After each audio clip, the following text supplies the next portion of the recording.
some of the things that people resolve to do in the new year is quit smoking, maybe exercise more, maybe lose 15 pounds. Are there any tips that they can take away with them that'll really help them at least get started for maybe the first couple of weeks, getting halfway through those goals? Well, one of the best tips is to identify the people that drain you, that suck the life out of you and the energy out of you, because often you're doing all those things to get quick energy fixes to deal with people who are a real drain in your life.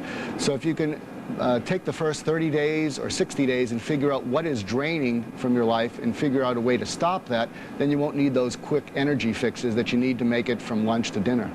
Do you think it's better to resolve to do something with another person, or is it sort of better to just take it on by yourself? I think it's better to do it with another person, because then when you're feeling less disciplined, less motivated, they can kick you in the rear and get you started, and you can kick them. And there's something about actually doing something with someone that takes the difficulty of doing without that habit you're trying to break. Do you make resolutions every year? I certainly do. Do you keep them every year? I don't have your batting average. I think my batting average is terrible. I only keep about half of them, but I have low expectations. You're doing better than most of them. All right, Dr. Mark Goulston, thank you very much for joining us this morning. Thank you. Morning Blood, we appreciate it. And still ahead on more. Is when you present something to people's minds, present something that is compelling to them.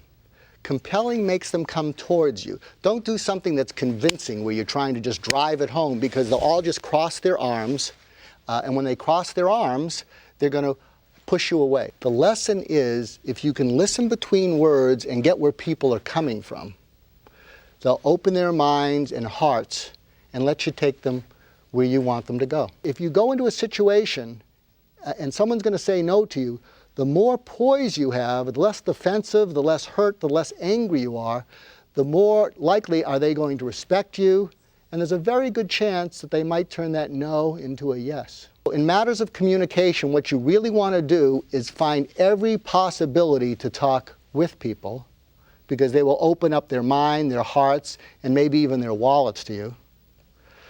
Talk to them at the very worst, at the very least. Don't talk at them, and never talk over them.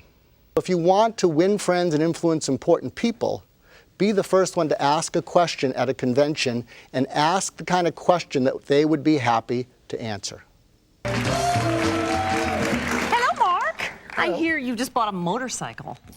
Well, it's a certifiable midlife crisis. My wife, I asked my wife a month ago, I said, I don't know whether to have an affair or buy a motorcycle. And she said, if you have an affair, I'll kill you. If you get the motorcycle, you'll kill yourself. Go with the bike. That's healthy. That's a healthy relationship. Why don't you lean over, whisper your secret to me, folks at home.